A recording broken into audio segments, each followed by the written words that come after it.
Apparently my video from last year halfway through, it stopped recording my voice. All right, everybody should have a calculator out. You're going to need to take notes. There's a lot of information we're going over today. A lot of it we have learned in secondary school, but a lot of information.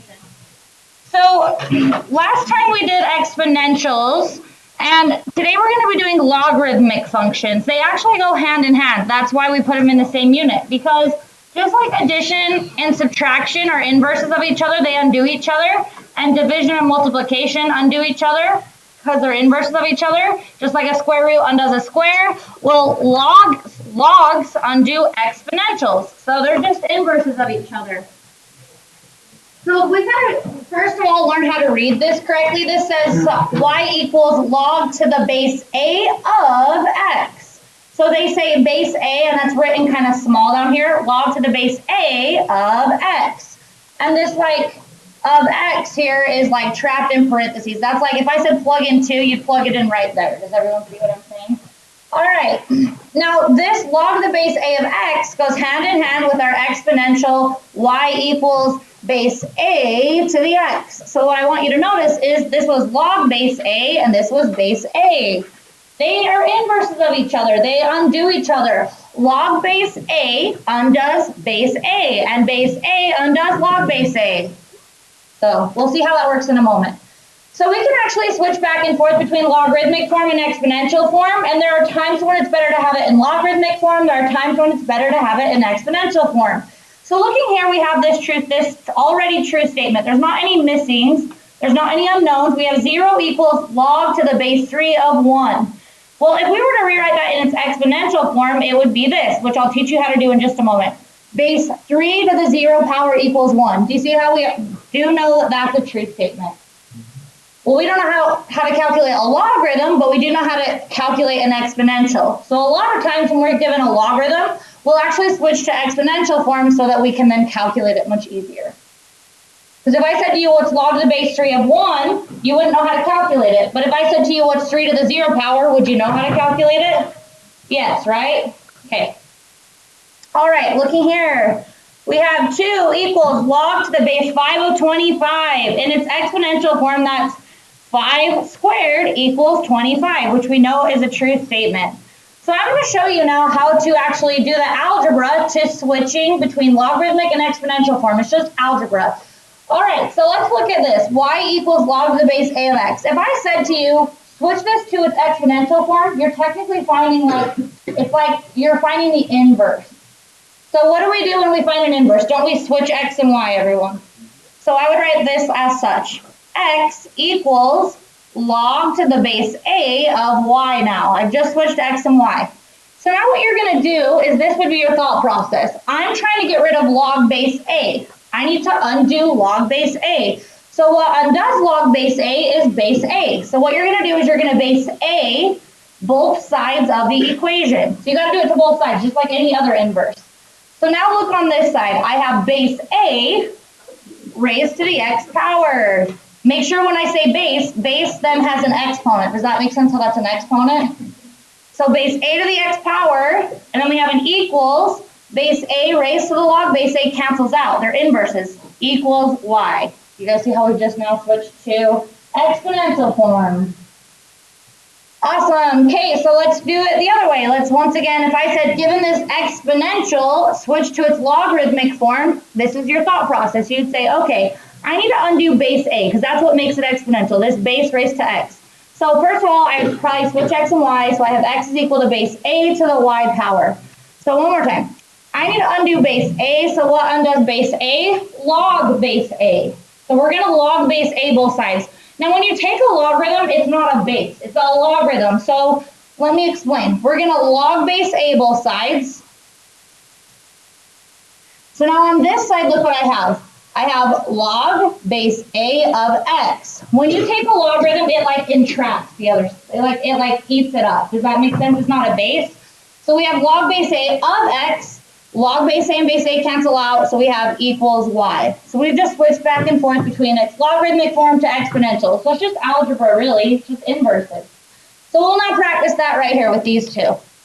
Okay, let's take 0 equals log the base 3 of 1 and rewrite it in its exponential form. So what would be your thought process? I need to undo log base 3. What would I do? Base 3 both sides. Okay, base 3 and log base 3 cancel out. What's your true statement now? 3 to the 0 power equals 1. Does it make sense how they got to here? Pretty easy once you practice it a couple times. Okay, let's go the other way. Let's look at 5 squared equals 25. If I said to you, rewrite this exponential in its logarithmic form, you would say, okay, what's the base? Well, first of all, the base is 5 because that's what has the exponent. So we would undo base 5 by log base 5ing both sides. Log base 5. It's kind of hard to squeeze it in here, but log base 5.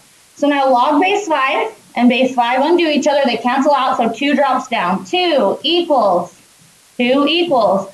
Then we have log to the base 5 of 25. And now we just switch to its logarithmic form. Okay, awesome. So once again, still we don't really understand what a logarithm necessarily is. We're just seeing how we can switch back and forth between exponential and logarithmic form, because they're inverse of each other. All right, so let's practice this, okay? Here we go. Let's practice a couple more. These first two we'll do together, then I'll just have you tell me what we would have here with these bottom two. So it says rewrite it in its logarithmic form. So what would I do? Log base 5 both sides. So now log base 5 and base 5 cancel out. 4 is equal to log to the base 5 of b. Pretty easy, right?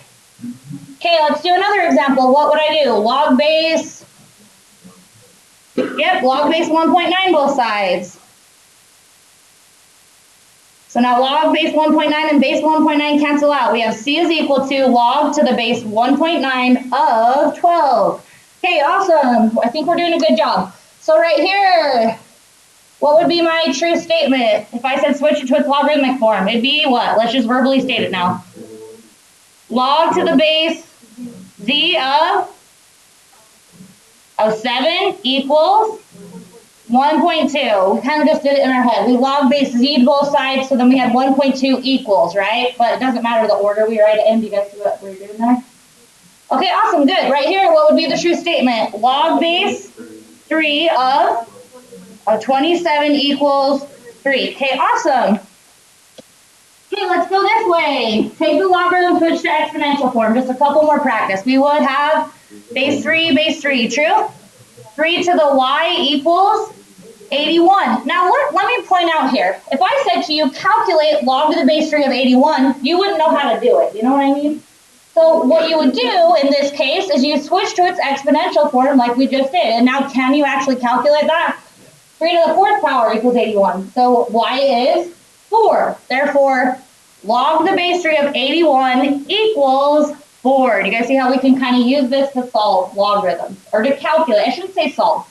But to calculate logarithms, I mean, this one was solved because it was equal. Does that make sense? We just calculated its exponential form instead, which is equal. Okay, awesome. Let's do this one. Just rewrite it in exponential form. We would have, good, base a to the negative 3 equals 1 over 27. Okay, good. You just rewrote that in its exponential form. Very good. Okay, right here we would have what true statement? Good. 4 to the 2nd power equals x, because we base forward both sides. Make sure you ask questions if you have them. Okay, right here we would have what true statement? 3 to the 3rd equals 27. Okay, awesome job. You guys, I think you understand that. That looks good to me. All right, so this is an example of, if I said to you, find the exact value of the logarithm, that means calculate.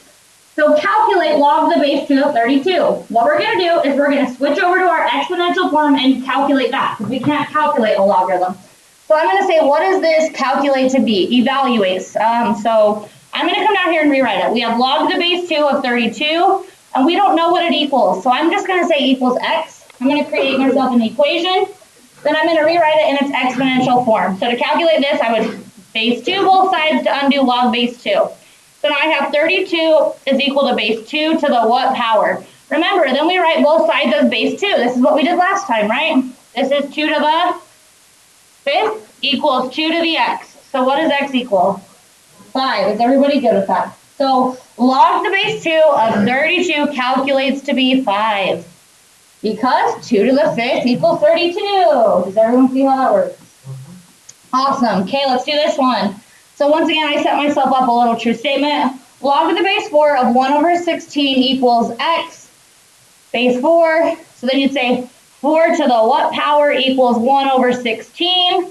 Then I would rewrite 16 as a base 4. So don't I have this? 4 to the x power equals 1 over 4 squared. So then what do I really have? 4 to the x power equals base 4 to the negative 2, right? If it's flipped over a fraction, can't we bring it back up to be not under a fraction? So what does log to the base 4 of 1 over 16 calculate to be? Negative 2, which makes sense because 4 to the negative 2 power equals 1 over 16. Very, very good. Okay, awesome. Okay, now we're going to learn how to graph a logarithm. It's actually pretty easy, but I'm telling you, it's one of the most missed problems on the upcoming exam. And I just think it's because people don't practice, they don't do it the way I'm teaching you. So just make sure you take some good notes and practice it. So it says, graph the logarithm. So we're going to look at log to the base 2 of x. Right now, we don't really have a way of calculating x, y points for this. So we can't create official x, y points for our logarithm right now. So what you're going to do, if you're ever asked to graph a logarithm, every time, what you're going to do is you're going to figure out your exponentials x, y points. So if we have log to the base 2 of x, what would its inverse be? Base 2 to the x, right? Look, log base 2 and base 2, aren't those what undo each other, everybody? Now, we could do the algebra if we needed to. We could switch x and y, base 2 both sides. Does everybody see how we'd end up right over here? All right, we know how to get this one's x, y points. Let's go ahead and do that. So let's plug in some values like 0. Any base with 0 power is 1. If I plug in 1, I get 2. If I plug in 2, I get 4. Good enough for me. Well, maybe one more just for this one. Plug in 3, I get 8.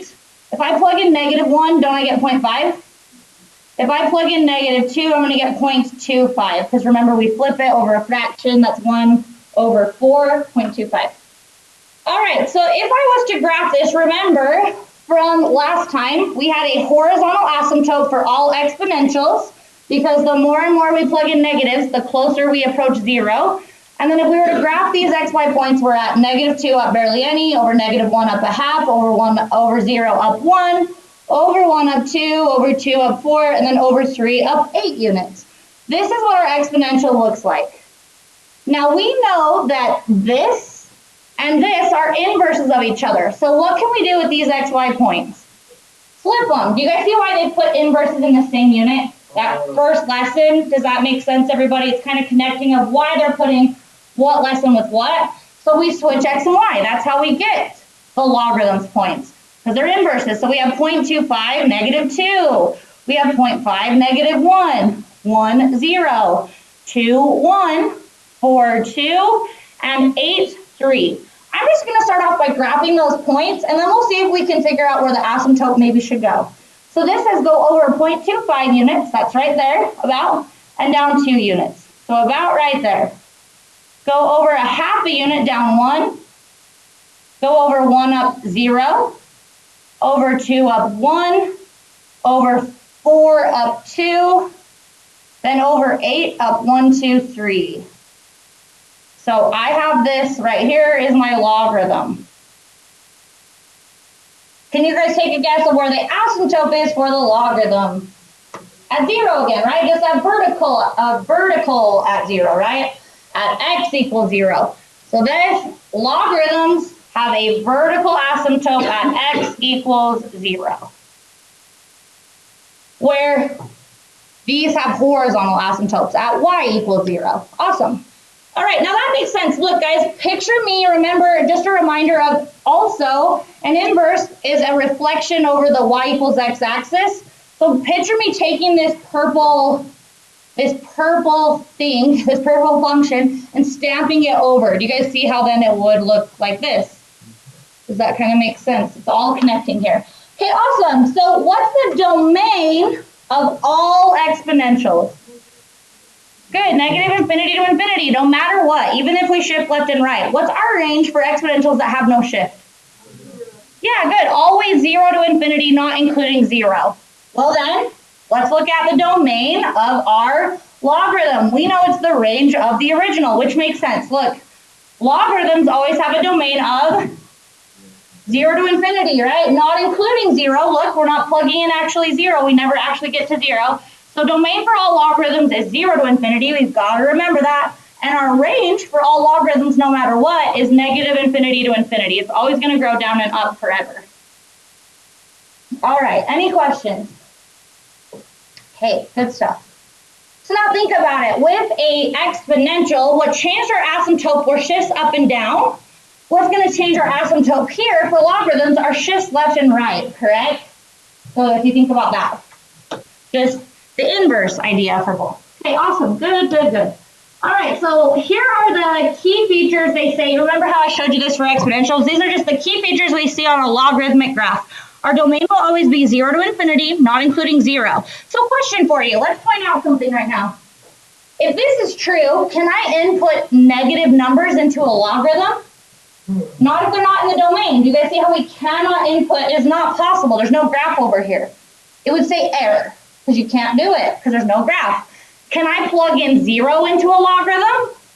No, there's an asymptote there, so it's not going to be 0. It would say error once again. So just keep that in mind for future. All right, so domain is 0 to infinity, not including 0. Range is negative infinity to infinity. We talk about these points are always on the graph, but like I said, the math will work out. I don't ever try to memorize any of this stuff. I just plot some points, which they come from. Remember, the exponential will have these points, so then I'd switch x and y, and that's where those points come from. I don't feel like those are very important. So just a reminder though, like obviously logarithms have vertical asymptote at x equals 0. Okay, let's graph this. So once again, what would be your steps? Maybe you could just watch this one if you'd like, but just tell me what are the first steps? Good, change it to exponential, otherwise how am I going to get those points? What would be the exponential form? Base 3 to the x, right? Everyone, same base, just exponential form. So let's figure out these xy points. So 0, 1. If I plug in 1, I get 3. That's good enough for me. Let's plug in negative 1, I get 0.3, a third, 0.3-ish. Okay, good enough, right? 3 points is good enough because we know how this graph's going to look. Now don't plot those points. That's the exponential. We're going to use these to find the logarithm's xy point. We're going to switch them. We actually have 0.3, negative 1. We have 1, 0. We have 3, 1. So once again, the first thing I would draw in is my vertical asymptote at x equals 0 for all logarithms, at least that have no shift left and right. Then we can graph our points. Over barely any, down 1, check. Over 1 up 0, check. Over 3 up 1. And look, we have plenty to be able to draw a rough sketch here, correct?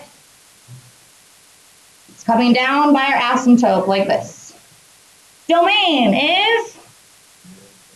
Good, 0 to infinity. What's our range? Negative infinity to infinity. Okay, good stuff. Questions on that? Pretty easy. That's pretty quick if you know what you're doing. All right, so right here, once again, what would be the exponential? Good, base 1/2 to the x. So then we would write down those xy points. 0, 1. If I plug in 1, I get 0.5. Good enough for me. If I plug in negative 1, I get 2. Okay, we want the not exponential points, but the logarithm. So we switch them. So then we have 2, negative 1, 1, 0, 0.51. We have a vertical asymptote at 0. And then we graph those points once again. So over 2, down 1 unit. Over 1 up 0 unit. Over 0.5 up 1 unit. Can you guys see what's happening? It's just kind of been like, it's coming down this time. It almost looks kind of like reflected. But really what's happening is it's decay, correct? If you think about it, it's decay. Because it's exponential decay 1/2. Does that kind of make sense? Okay, awesome. So domain is still 0 to infinity, our range is still negative infinity to infinity. All right, now let's get to shifted logarithms, everyone. So I would write this one down in your notes. This is how we want you to do it, okay? People think that they can do it this other way. They think they can just switch x and y, find the inverse, and then go through and write down those xy points, and then just switch them. You got to actually do it a little different. So let me explain. What is the non-shifted logarithmic form here? Log to the base 2 of just x. Do you guys see how I've taken off the shifts? All right, that's our parent function for our logarithm. We are shifted right 5, and we're shifted up 1. So we will take that into consideration in the end. Now what we're going to do is say we need our parent function points for log to the base 2 of x. To get those, we actually have to figure out base 2 to the x's xy points. Because that's how we calculate log to the base 2 of x's points. Let's just do, once again, 3-ish points. So let's plug in 0. 2 to the 0 is 1. If I plug in 1, I get 2. I'm going to maybe do a couple more. If I plug in 2, I get 4. If I plug in -1, I get 0.5. Okay, good. Now those aren't the points, okay? This is what people do on the test. They then shift those points. But those are the exponential points, correct? Don't shift those. This is a logarithm we're graphing. If it was an exponential, we would, but this is a logarithm. So now you'd say, okay, so log to the base 2 of x has these xy points. 0.5, -1, 1, 0, 2, 1, 4, 2. Now don't graph those points. Those are the non-shifted points. So now what will we do with our parent function? Shift it. What's the shift? So write 5, add 5 to our x, add 1 to our y's, correct. So those are your official shifted points for your logarithm. So then we would have 0.5 plus 5 is 5.5. Then 1 plus 5 is 6, 7, oh, yeah. And then 9? Okay, great. Then -1 plus 1 is 0, 1, 2, and 3. Now, once again, before I start graphing those points, it really helps you to draw correctly, to draw in your new vertical, since it's a logarithm, it's a vertical asymptote. Where do you think it's going to be? At right 5, correct? If it used to be at 0 and it shifted right 5 now, the whole graph, then it would make sense that we are now at right 5 units. There's your new, at x equals 5 is your new vertical asymptote. Okay, let's graph our points. It says go over 5.5 units, which is right there at 0. Okay, great, that's looking good. Find my asymptote. Over 6 up 1 unit, check. Over 7 up 2 units, good to go. Over 9 up 3 units. Can you see what's happening? Does it actually stop right there? No, we have plenty more points, right? An infinite number of points. What is it doing? It's coming down and approaching the asymptote. You've got to draw it continuing. People will stop right there, and then I have to mark them wrong. So what's your domain now? 5 to infinity, which makes sense. Right 5, so 5 to infinity. Our domain is still, our range is still negative infinity to infinity, correct? Awesome. Good stuff. Pretty easy overall. If you remember the steps, it is a lot of steps. That's how we want you to do it though. Okay. All right, so do you want to go through this one all the way? Okay, we'll be able to go quick because it's only one shift. So we'd say base 1/2 to the x, right? X, y. So plug in 0, we get 1. Plug in 1, I get 0.5. Plug in -1, I get 2. True? Switch them, because there's your log base 1/2 of x's points. So that'd be 2, -1, 1, 0, 0.51. Then we're going to shift them. So what are we going to do? Left 2. So subtract 2 from x's. 2 minus 2 is 0. -2. And -2 plus 0.5 is -1.5, right? So then we just still have -1, 0, 1. Okay, where's your new vertical asymptote? At -2. Good. So then from there we would say, okay, over 0 down 1. Over -1. This was supposed to be -1? Okay. Oopsies. I knew something was off because I ended up right on my asymptote, which can't happen. So it's good to keep that in mind. So -1 up 0, check. Over -1.5, which is right there, and then up 1 unit, which looks good, right? You guys see how it's approaching the asymptote? All is looking good here, so I'm not concerned at all. It's coming down, and whoop. Okay, domain is -2 to infinity. Very good. That's your domain. That's all I really care about. Domain. Awesome. Okay, well, can we please do one with the reflection? Okay, we'll go quick. So you say base 1/3 to the x, x, y. 0, 1, 1.3. Plug in -1, I get 3. Switch to the xy points for your log. 3, -1, 1, 0, 0.31. Shift them to your final xy points. Shift of down 3, so we'd subtract. But we gotta be careful, because what if there's another shift for y, which this is what this is. This is a reflection. Reflect over the x-axis. Doesn't that affect your y values too? Remember that? So we're gonna go to our y values, times them by -1, and then after that, then subtract 3.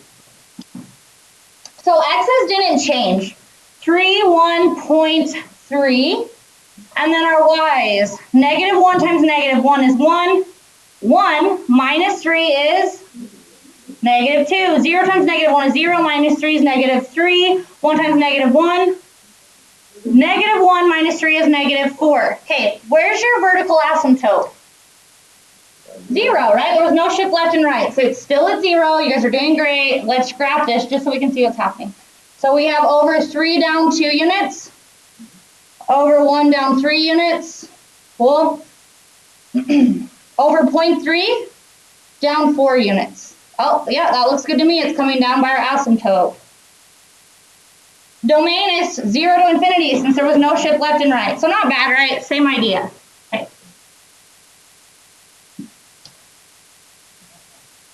Awesome. I'll get it out in just a moment. All right, so now let's just use that idea to, it says find the domain. Add the range of the function. We're not going to graph it. We're just going to think about it. This is a log base 2. Did the base even matter? No, it didn't, right? That just matters how quick it grows, correct? So we just look at right 1. That affects our domain. What's our domain? 1 to infinity. The range for all logarithms is -infinity to infinity. Okay, what's the domain? -1 to infinity. Good? Good, -infinity to infinity. Very good. Any questions on that? Shifts left and right or what matter? Okay, let's look at this one. You would say 5 to infinity. Range is still -infinity to infinity. I think we get the picture with the range. But looking at this one, people will get stuck. So here's what you got to think about. Technically, isn't it true, okay, since we have a log, think about a log graph. It looks, here's my asymptote, here's my logarithm. Isn't it true to say our input, right, what we plug in, input has to be greater than 0, true? So look, what's our input? This.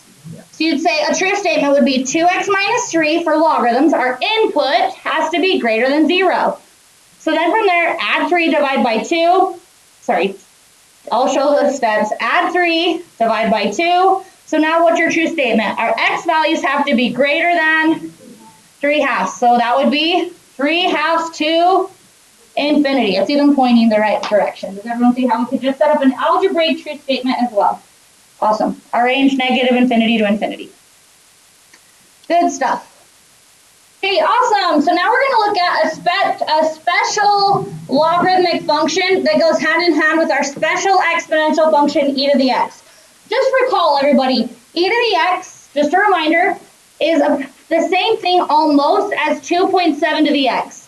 Now remember, if that's true, then we had an exponential growth equation here. And remember, e was just a name they gave it because 2.7 showed up so much in real-world situations, right? So think about it. If we were to then create the logarithm, our logarithm, the inverse would be log base e, true? What does base e? Log base e. It's just they don't call it log base e. Just like e, they give log base e a special name, which they call the natural log, ln. So what undoes e? ln. What undoes ln? E. Does everyone see? Those are inverses of each other. So let's switch back and forth. If I said to you, rewrite this in its logarithmic form, you'd say, I need to undo e. What undoes e? So we'd ln both sides. ln and e undo each other. So 2 is equal to ln of 7.38. You guys see how it works the exact same way as our other exponentials and logarithm. Instead of saying log base e, which technically you could, you just say ln. Just like base 2 undoes log base 2, right, everyone? Okay, let's rewrite. We already know what this is going to be. Let's practice.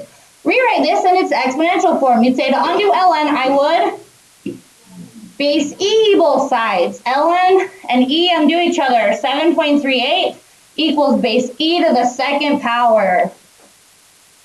All right, so everybody, you need to make sure your calculator has these functions for this upcoming test. ln, log, just log, with no base, and then E.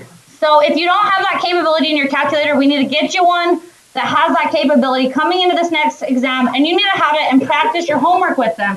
Calculate ln of 20 and give me 2 decimal places. 2.9? 9 what? You always go quiet. You go 9. Okay, 0.99. Okay, great. Awesome. What's e to the 20th power? You just type in your calculator second ln, and that should bring up the e, but the e. E to the 20th. 2 decimals. Oh, it is? Can I just take standard then? Oh, okay. So that, which makes sense, right? It's exponential growth. So the 20th power, so that would be 485 just for my video. 651954. Oh, 0.4. Like that. Perfect. Thank you for doing that. Awesome. So if they say evaluate, just type it into your calculator. All right, so then think about it, guys. We just talked about what the graph of E looks like. Here it is. So then think about it. If you were to switch your XY points, right here are your E points. If we were to switch them, it would just look like our other logarithms, right? Vertical asymptote at 0, domain 0 to infinity, range negative infinity to infinity. So now if they ask you domain for ln, it works the same as all logarithms. So what is our shift? Right 3. So what's the domain for all logarithms that have been shifted right 3? 3 to infinity. It didn't matter what the base is, right? So it doesn't matter what's ln. That's log base e, just like log base 2, just like log base a half. Does everyone understand? So range is still negative infinity to infinity. Okay, what would be the true statement we need to set up here? Inside our input, which is this, negative 3x plus 3 needs to be good, greater than 0. In this case, we can't have it equal 0, right? So then subtract 3. Careful here, we have some algebra we got to be careful of. Divide by negative 3. If you divide an inequality by a negative, change your inequality sign. So we have x values less than 1. So what would be our domain? Negative infinity up to 1. Now if you're fretting, like, well, you said you can't plug in a negative. No, I said you can't have a negative inside when you do plug in a number. If I plug in negative 10, for example, isn't a negative times a negative a positive? Do you see how it's not negative when we plug in a negative? It's positive when we plug in a negative. Does that make sense? All right, so this is good. And then our range is still negative infinity to infinity. Okay, awesome. You guys are doing great. I know it's a lot of information. This is the last piece of this lesson. Write it down. All right, I know. It's like reviewing an entire unit of logarithms in one lesson from Sec 3. So, these are the steps we're going to take to solve a logarithmic equation. These are kind of my favorite to solve. I really like them. So what you're going to do, just like with exponential, remember we isolate the base. Well, we're going to isolate the log base. So get the log base all by itself. That's your first step. So you have to get log base 2 of 3x plus 4 all by itself. Now 3x plus 4 is trapped inside the log, so you can't move those until you've undone the log. So just keep that in mind. So in this example, the first step would be to add 1 so that our log is all by itself. So then we would have log to the base 2 of 3x plus 4, and that's equal to 4. And now we've reached our goal for step 1, which is get log base 2 isolated. Questions on step 1? Okay, step 2, undo the logarithm with the correct inverse.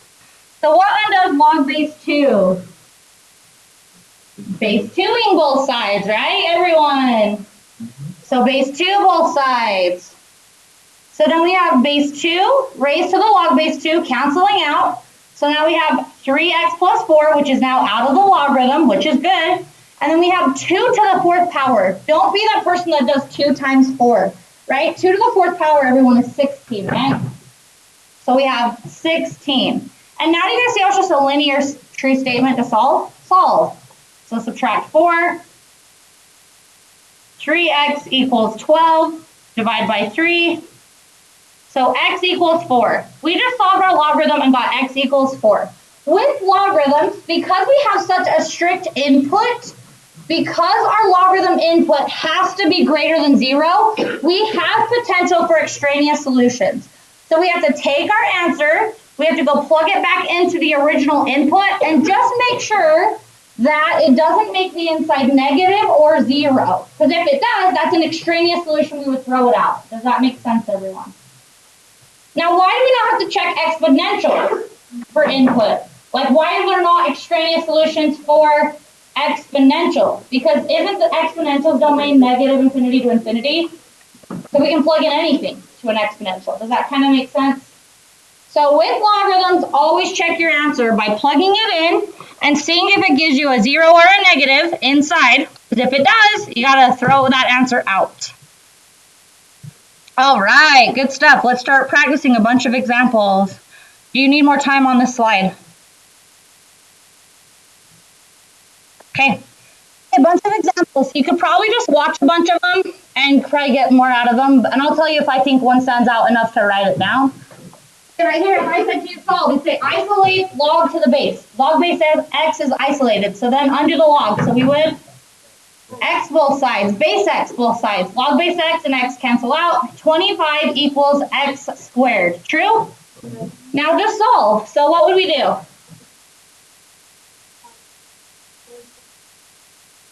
Yeah, you could solve by factoring. Is that what you're doing? You're saying bring the 25 over? Or you could just square root both sides, right? Both ways work, true? You could solve by factoring, or in this case, square root both sides. When solving and taking a square root, I need a plus or minus. Now here's what we have to do, we have to check our answer. One more fun fact. There's no such thing as a log. So we have log to the base 5 of 25, oops, 25 equals 2. And we have log to the base negative 5 of 25 equals 2. It's actually not possible to have log of a negative base. So in this one, we would throw out the negative. So we just get x equals 5. But we do need to remember the plus and minuses, because there are times when we'd be solving where they would both work, where it wouldn't have been a base we were solving for. Does that kind of make sense? All right, there's no such thing as log of a negative base. Think about it. We only have like 2s and halves, you know what I mean? Like fractions and whole numbers, not negative.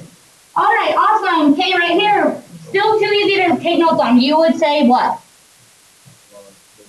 Base 3 both sides, okay? Then you would have 5x plus 1 equals base 3 to the 4th power. Now let's just make this easy on ourselves. On the UVU's exam, they might say, just write the answer in, they'll say don't actually calculate the answer. So if they said that, what would be our next step? Leave 3 to the 4th. What's our next step? Minus 1, okay? So now you have 5x equals 3 to the 4th minus 1. Then divide by 5. Isn't that even nice if they don't make us calculate? Because we can just do the math and leave it. Does that kind of make sense? Now from here, if you wanted to calculate it, you could.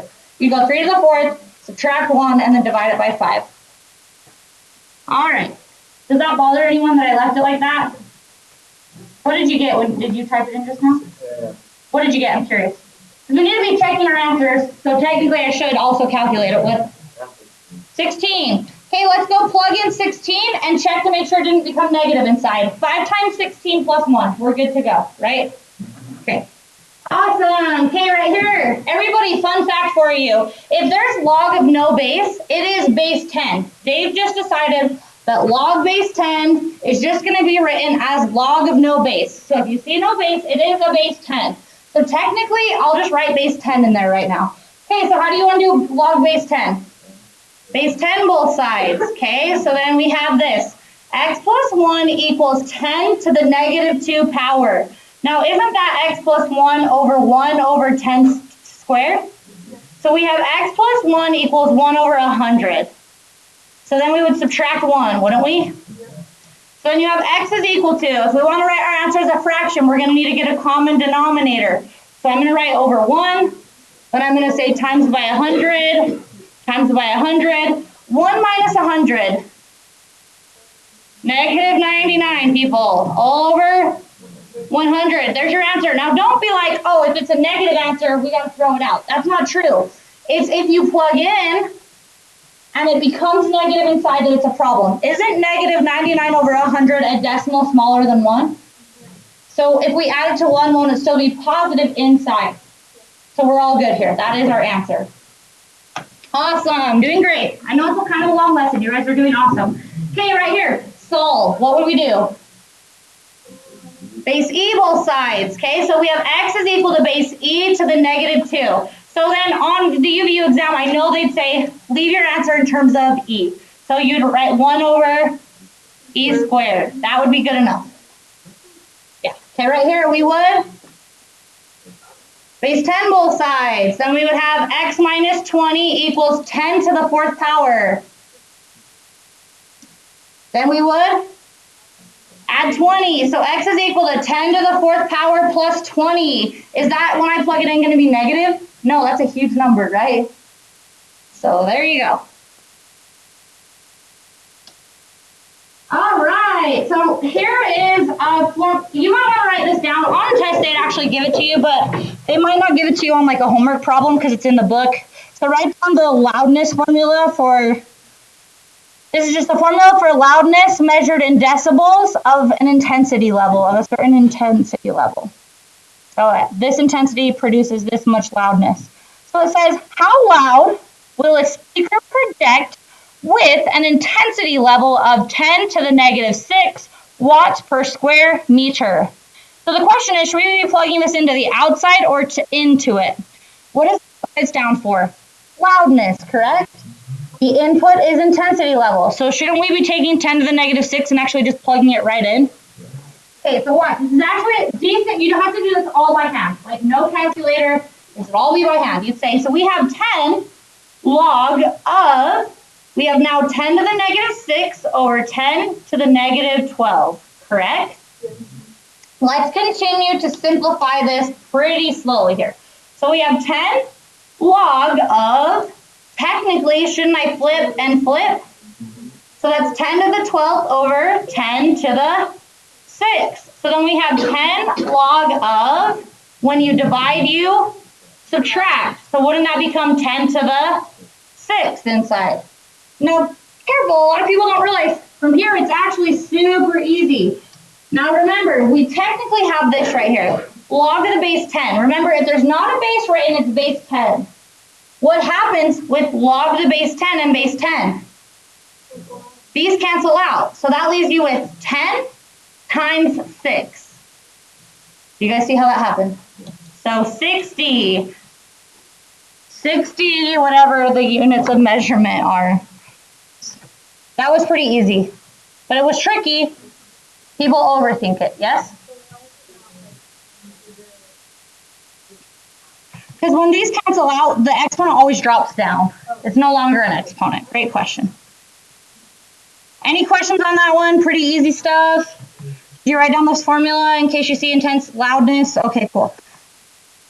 So that's the end of 9.3, but this is the day we have to learn 2 lessons. I know, it's a long day. So I'm going to give you like 10 minutes.